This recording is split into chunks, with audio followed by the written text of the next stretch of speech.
Welcome to my channel. High dear friends, எல்லோரும் எப்படி இருக்கீங்க? நல்லா இருக்கீங்களா? ஃபஸ்ட்டு வீடியோவில் பார்த்தீங்கன்னா பிள்ளைகள்கிட்ட எந்த மாதிரி வார்த்தைகளை சொல்லி வளர்க்கணும் அப்படிங்கிறத பற்றி வீடியோ போட்டிருந்தோம்.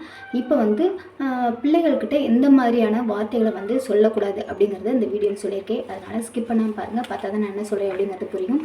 ஓகேப்பா, இப்போ வீடியோக்குள்ளே போகலாமா? தம் பிள்ளைங்க வந்து சேட்டை பண்ணுவாங்க.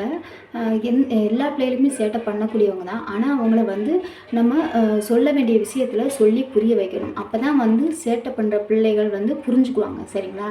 அவங்க சேட்டை பண்ணுறாங்க அப்படிங்கிறதுக்காக அவங்க நம்ம வந்து கோபமாக பேசணும், திட்டணும், அடித்தோம் அப்படின்னா அவங்களுக்கு வந்து அது புரியாது. நம்ம மேலே வெறுப்பு தான் அதிகமாகும். சரிங்களா?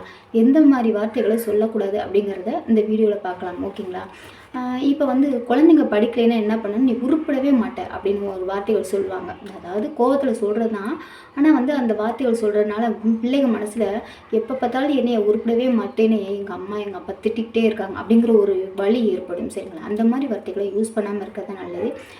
உழைக்கலைன்னா பிச்சை தான் எடுக்கணும், சம்பாதிக்கலைன்னா பிச்சை தான் எடுக்கணும் அப்படின்னு சொல்லிட்டு அடிக்கடி சொல்கிற வார்த்தைகள் இது அதிகமாக யூஸ் பண்ணுறது. இந்த வார்த்தைகள்லாம் சொல்லக்கூடாது. ஏன்னா வந்து உழைக்கலை உழைப்புங்கிறது வந்து எல்லாருக்கிட்டையுமே இருக்குது. சரிங்களா? அவங்க வளர்ந்து வரும்போது அதை புரிஞ்சுக்குவாங்க. அதனால் வந்து சொல்லி புரிய வைங்க.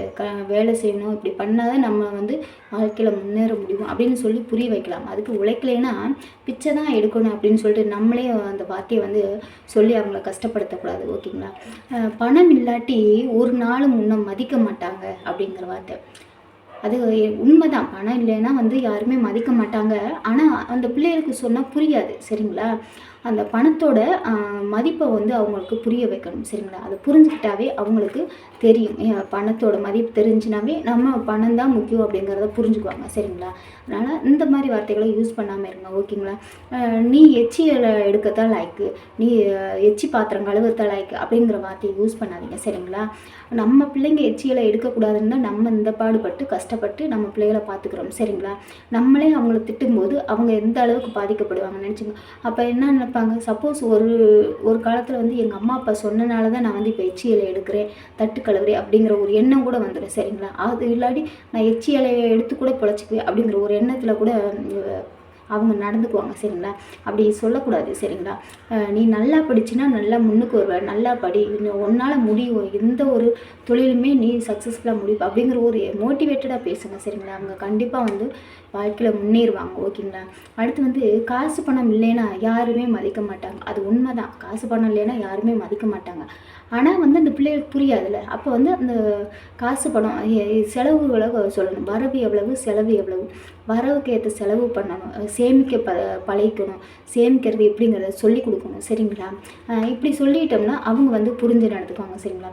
ஃபெயில் ஆகிட்டா மாடு மேய்க்கத்தான் லைக்கு, நான் மாடு வாங்கி தரேன், ஆடு வாங்கி தரேன், அதை நீ போய் மேய்க்க போ அப்படின்னு அந்த வார்த்தைகளை சொல்லாதீங்க. ஏன்னா அவங்க படிக்கிறாங்க. ஒரு சிலருக்கு வந்து படிப்பு வந்து கவனம் இல்லாமல் படிக்கிறதுனால தான் அவங்களுக்கு மண்டையில் ஏற மாட்டேங்குது. அப்படிங்கும்போது அவங்களுக்கு நல்ல டியூஷன் வீட்டில் இருந்து நம்மளே சொல்லிக் கொடுக்கணும். நம்மளால் முடியல அப்படின்னா ஒரு நல்ல டீச்சிங் பண்ணுறவங்கள பார்த்து டியூஷன் அனுப்பலாம். சரிங்களா?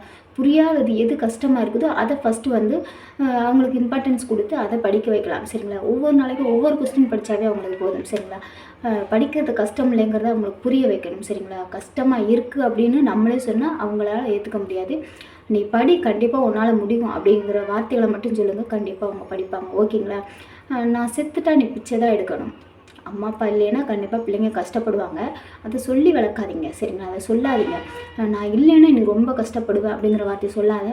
நான் இருக்கும்போதே உன்னை வந்து நான் நல்லா படிக்க வைக்கணும், நல்ல ஒரு உனக்காக நிறையா பண்ணணும், ஒரு சேமிப்பு வைக்கணும், அதுக்காக தான் கஷ்டப்படுறேன் அப்படிங்கிறது உங்கள் கஷ்டத்தை வந்து அவங்களுக்கு புரிய வைங்க. அவங்க புரிஞ்சுக்குவாங்க. சரிங்களா?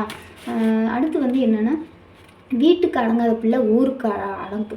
நீ என்கிட்டயே நான் சொல்கிறதே கேட்க மாட்டேங்கிற. உன்னை ஊரில் இருக்கவங்கக்கிட்ட தான் அவங்க தான் உன்னை கண்ட்ரோல் பண்ணுவாங்க, அவங்கள்ட்ட தான் நீ அடங்க போகிற, மற்றவங்களுக்கு தான் நீ அடங்குவ அப்படிங்கிற வார்த்தையை சொல்லாதீங்க. சரிங்களா? தான் பிள்ளைங்க வந்து மற்றவங்க முன்னாடி வந்து தலை நிமிந்துனா நிற்கணும், தலை குனிஞ்சு நிற்கக்கூடாது. சரிங்களா? அதனால் எப்பயுமே வந்து அந்த என்ன பிள்ளைங்க வந்து மரியாதையோட மான மரியாதையோடு இருக்கிறதுக்கு என்னெல்லாம் சொல்ல முடியுமோ, என்னெல்லாம் பண்ண முடியும் அந்த வார்த்தைகளை வந்து யூஸ் பண்ணுங்கள். அவங்களுக்கு வந்து மானம்னா என்ன, மரியாதை என்ன, சுயமரியாதையை காப்பாற்றுறதுக்கு என்ன பண்ணணும் அப்படிங்கிறத அவங்களுக்கு கற்றுக் கொடுங்க. கண்டிப்பாக அவங்க வாழ்க்கையில் முன்னேறுவாங்க. சரிங்களா? பணம் என்ன மரத்துலையா காய்க்குதுன்னு நம்ம கோவத்தில் சொல்லுவோம். ஆக்சுவலாக வந்து நம்ம கஷ்டங்களை புரிய வச்சோம்னாவே அவங்க வந்து காசு பணத்தை அதிகமாக கேட்க மாட்டாங்க. சரிங்களா? இவ்வளோ காசு தான் இருக்குது, இந்த காசுக்குள்ளே நீ செலவு பார்த்துக்கணும் அப்படின்னு சொல்லிட்டு அவங்களுக்கு புரிய வைக்கணும். சின்ன குழந்தைங்க அவங்களுக்கு தெரியாது. ஏன்னா எனக்கு அதுதான் வேணும்னு அடம்பிடிப்பாங்க. ஆனால் வந்து அவங்கள்ட்ட நம்ம வருமானத்துக்கு இது அதிகமானது, நம்ம வருமானத்துக்கு இதை வாங்கிக்க அப்படிங்கிற மாதிரி நம்ம சொல்லி புரிய வைக்கணும். சரிங்களா? அடம்பிடிக்கிற குழந்தைகளை வந்து அடித்து திருத்தணும்னு இல்லை, நம்ம அமைதியாக சொன்னாவே புரிஞ்சுக்குவாங்க. ஓகேங்களா? உன்னோட திமிருக்கு நீ வந்து அழிஞ்சு தான் போக போகிற. இது ரொம்ப பெரிய விஷயம். இந்த வார்த்தைகளை தயவு செய்து குழந்தைகளை பார்த்து சொல்லாதீங்க. ஏன்னா பெற்றவங்களோட சாபம் வந்து பிள்ளைங்களை பாதிக்குங்கிறது உண்மைதான். ஆனால் வந்து நீங்கள் வந்து அவங்களோட மனசை பாதிக்கக்கூடிய வார்த்தைகளை வந்து சொன்னீங்க அப்படின்னா அது நம்ம சொல்கிற வார்த்தையிலே அவங்க பாதிப்படைஞ்சிருவாங்க. அவங்கள கஷ்டப்படுற மாதிரி வார்த்தைகளை யூஸ் பண்ணாதீங்க. சரிங்களா? எந்த மாதிரி விஷயங்களை எப்படி சொன்னால் புரியும், அவங்கள வந்து திட்டாமல் அடிக்காமல் பொறுமையாக அமைதியாக அன்பாக சொல்லிக் கொடுங்க. கண்டிப்பாக அவங்க புரிஞ்சுக்குவாங்க. ஓகேங்களா? இந்த வீடியோ உங்களுக்கு பிடிச்சிருக்குன்னு நினைக்கிறேன். பிடிச்சிருந்தா லைக் பண்ணுங்கள், ஷேர் பண்ணுங்கள், கமெண்ட் பண்ணுங்கள். சப்ஸ்கிரைப் பண்ணாமல் சப்ஸ்கிரைப் பண்ணிவிட்டு பெல் ஐக்கானை கிளிக் பண்ணிட்டு ஆல்ங்கிறத கிளிக் பண்ணுங்கள். அதை நான் போகிற வீடியோஸ் எல்லாமே உங்களுக்கு நோட்டிஃபிகேஷன் வரும். டெய்லியுமே வீடியோஸ் போகிறேன், ஷார்ட்ஸ் போகிறேங்க. யூடியூப்பில் போயிட்டு ரித்தி மோட்டிவேஷனல் ஸ்பீச்னு போடுங்க. என்னோடய வீடியோஸ் எல்லாமே வந்துடும். ஓகே, பாய்ங்க. அடுத்த வீடியோவில் பார்க்கலாம்.